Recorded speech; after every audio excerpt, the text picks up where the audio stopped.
Cette capsule vidéo a pour objectif d'expliquer la différence entre le gène, l'information génétique et l'ADN, qui sont des mots de vocabulaire que vous avez appris en classe de 3e, mais qui sont parfois difficilement compris. Je reprends une notion que vous avez vue en 6e, qui est la notion de cellule, que nous avons d'ailleurs revue en seconde. La cellule est constituée et délimitée à l'extérieur par une membrane plasmique, dans laquelle il y a le cytoplasme, puis le noyau qui est présent au centre de la cellule, en tout cas pour les cellules eucaryotes. Au sein de ce noyau, vous avez observé en 3e des petits corps colorés. Quand on observe plus en détail ces corps colorés, en fait on s'aperçoit qu'ils sont constitués de fils. Ces fils ou filaments sont en fait des filaments d'ADN.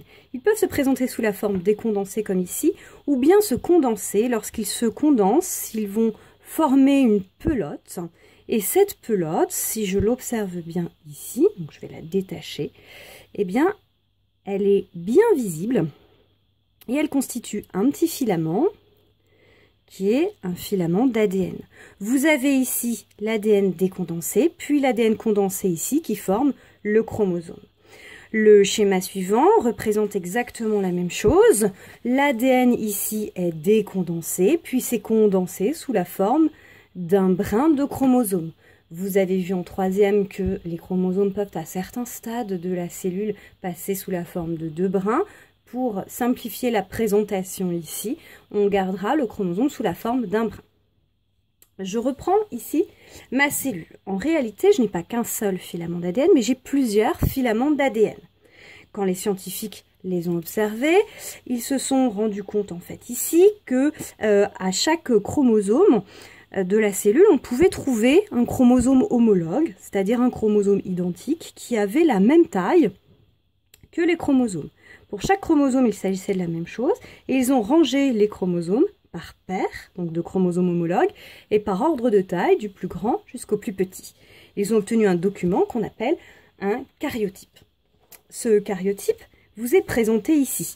Ici, il s'agit du karyotype d'un homme qui contient donc 23 paires de chromosomes, et vous avez ici, je vais essayer de les mettre en parallèle, le karyotype d'une femme qui contient également 23 paires de chromosomes. On s'aperçoit que ces karyotypes sont absolument identiques, sauf au niveau de la dernière paire de chromosomes. Chez l'homme, il y a un chromosome X et un chromosome Y, alors que chez la femme, il y a 2 chromosomes X. On les appelle les chromosomes sexuels. Cependant, il a été observé des cas où des hommes pouvaient posséder 2 chromosomes X.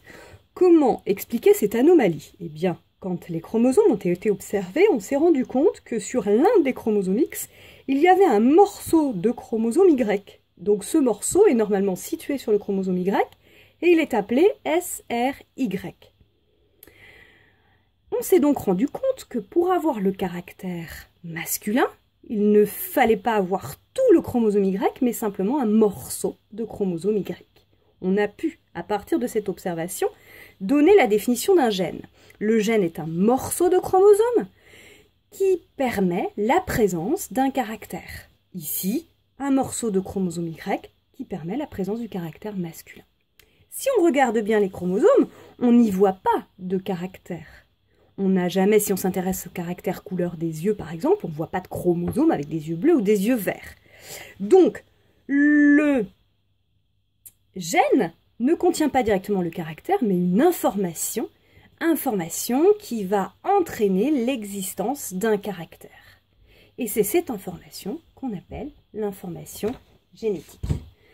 Si je représente maintenant un chromosome. Là, j'ai représenté 2 chromosomes, la paire de chromosomes numéro 9, donc 2 chromosomes ici, plus la paire de chromosomes numéro 11, donc ce qui nous fait au total 4 chromosomes.